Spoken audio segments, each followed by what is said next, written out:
నమస్కారం, పాడి పంటలు ఛానల్కి స్వాగతం. ఈరోజు అభ్యుదయ రైతుల పరిచయ కార్యక్రమానికి ఏలూరు జిల్లా కామవరపుకోట మండలం తడికలపూడి గ్రామానికి చెందిన శ్రీ గూడూరు వెంకట శివరామ ప్రసాద్ గారు మన పాడి పంటలు ఛానల్కి రావడం జరిగింది. వీరు గత 31 సంవత్సరాలుగా సేంద్రియ విధానంలో ఆయిల్ పామ్ పంటను సాగు చేస్తూ మేలైన యాజమాన్య పద్ధతులు పాటిస్తూ ఉన్నారు. అంతేకాక వీరు national oil palm association president గా కూడా ఉంటూ రైతులకు సేవలు అందిస్తూ ఉన్నారు. ఇప్పుడు ఆయిల్ పామ్ పంట సాగులో వీరు పాటిస్తున్నటువంటి యాజమాన్య పద్ధతుల గురించి, సలహాలు, సూచనల గురించి రైతు సోదరులకు వివరిస్తారు. ముందుగా పాడి పంటలు ఛానల్ మరియు స్టూడియో నుండి నమస్కారాలండి. నమస్తే. ఆయిల్ పామ్లో మేలైన దిగుబడులు పొందడానికి మీరు పాటిస్తున్నటువంటి నీటి యాజమాన్యం గురించి ఒకసారి చెప్పండి సార్. పాడి పంటల ఛానల్ వారికి నమస్కరిస్తూ, నా పేరు గూడూరు వెంకట శివరామ ప్రసాద్. ఇదివరకు పామాయిల్లో జెట్స్ పెట్టాము. ఇప్పుడు టోటల్గా మినీ స్ప్రింక్లర్లు పెట్టేసేసి మొక్కకి 4 వైపులా కూడా మినీ స్ప్రింక్లర్లు పెట్టడం పడింది. అంటే 5 మీటర్స్ స్క్వేర్లో మొత్తం 100% కూడా తడుస్తుంది. ఎందుకంటే మేము దాంట్లో మల్టిపుల్ క్రాపింగ్ డెవలప్ చేయడానికి అని చెప్పి, అంటే ఎకరానికి 160 మినీ స్ప్రింక్లర్లు వేయటం వల్ల నాకు ఖర్చు కూడా తగ్గింది. ఎకరానికి 22,000 నుంచి 23,000 రూపాయల్లో డ్రిప్ పెట్టుకోవడం జరిగింది. మేము ఇంకో చిన్న పద్ధతి ఏం చేసామంటే, వాటర్ హార్వెస్టింగ్ పద్ధతులను డెవలప్ చేస్తూ మా యొక్క బోర్ దగ్గర బూస్టర్ మోటార్ని క్రియేట్ చేసుకున్నాం. అందుకని ఏంటంటే మాకు ఖర్చు తక్కువతో మినీ స్ప్రింక్లర్స్ 160 స్ప్రింక్లర్స్తోనే 100% వెట్టింగ్ జరుగుతుంది ఎకరంలో.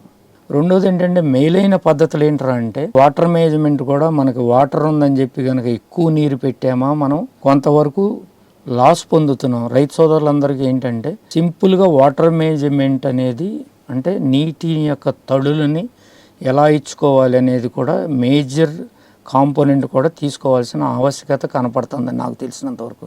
నీరు ఎక్కువ పెడితే ఎక్కువ పంట పండుతుందనే తప్పు. నీరు ఎక్కువ పెడితే పంట తగ్గుతుంది. ఎందుకంటే మనం వేసే ఎరువులన్నీ కూడా కింద భాగాల్లోకి వెళ్ళిపోయినప్పుడు దాని యొక్క పోషకాలు అందవు. రెండోది, దానికి వాటర్ ఎక్కువైనప్పుడు కూడా దాని ఏరు వ్యవస్థ ఆక్సిజన్ని తీసుకునే విధానం కూడా తగ్గుతుంది. కాబట్టి మొక్క సఫర్ అవుతుంది. సఫర్ అయినప్పుడు ఈల్డింగ్ ఆటోమేటిక్గా తగ్గిపోతుంది. ఆయిల్ పామ్లో మేలైన దిగుబడులు పొందడానికి మీరు పాటిస్తున్నటువంటి ఎరువుల యాజమాన్యం గురించి ఒకసారి చెప్పండి. 2005 వరకు కూడా మిశ్రమంగా చేసాం మేము. అప్పుడు కూడా మాకు 12 టన్స్ 13 టన్స్ అయింది. 2005 నుంచి కూడా అసలు వితౌట్ ఎనీ కెమికల్ కూడా మాకు 12, 13, 14 టన్నులు కూడా అయింది. ఎందుకు అయిందంటే, 98లో పామాయిల్లో కోకో వేయటం జరిగింది. అప్పటి నుంచి కూడా ఈ ఆర్గానిక్ కార్బన్ పెరుగుతూ ఎప్పటికప్పుడు ఈ యొక్క కోకో ఆకులు, పామాయిల్ ఆకులను కూడా మనం మల్చింగ్ చేసినట్టు, రెండోది దీన్ని చక్కగా చాఫ్ కట్టర్లో ఆడేసినప్పుడు ఆటోమేటిక్గా దీని యొక్క ఆర్గానిక్ కార్బన్ పెరగడం జరిగింది. ఫస్ట్ నేను ఆర్గానిక్ ఫార్మింగ్కి కన్వర్ట్ అయ్యేటప్పుడు 99లో ఆవును తీసుకురావడం జరిగింది. దాంట్లో అప్పుడు ఘనజీవామృతం, జీవామృతం అనేది మాకు తెలియదు. ఆవు పంచకము, ఆవు పేడ ఒక ట్యాంకులో పడేసేసి దానికి ఏం బెల్లం కలపకుండానే మేము దాన్ని తోటల్లో పోసేవాళ్ళం. అంటే వితౌట్ ఎనీ బెల్లము, పిండి. కాబట్టి కొంతవరకు మాకు ఉపయోగపడింది. దానివల్ల మాకు ఎర్త్వామ్స్ యాక్టివేషన్ బాగా పెరిగింది తోటల్లో. ఎర్త్వామ్ యాక్టివేషన్ పెరిగిన కొద్దీ కూడా మాకు ఈల్డ్స్ పెరిగినాయి. అందుకని నేను 95లో టోటల్గా కెమికల్స్ మానేసినా సరే, ఈ యొక్క biological conditions, improvement of microbial activity plus రెండోది ఈ ఆవు పంచకాలు కూడా 99 నుంచి దాదాపు 2008 వరకు పోయటం అయిపోయింది. 2008 నుంచి కూడా ఆవులు తీసేసిన తర్వాత నాకు ఇవాళకు కూడా తీసేసే వరకు, అంటే 11-12 ఏళ్ళు 10+ టన్స్, అంటే 11 టన్నుల వరకు కూడా పంట పండింది. ఇదివరకు పామాయిల్ కోకో ఉంది కాబట్టి, లేదా కొబ్బరి కోకో ఉంది కాబట్టి, ఇప్పుడు వక్క, మిరియం వీటన్నిటికి వెళ్తున్నాం కాబట్టి ఇప్పుడు మాకు లోకల్గా పామాయిల్ యొక్క స్లజ్జీ, పామాయిల్ యాష్ వాడుతున్నాం.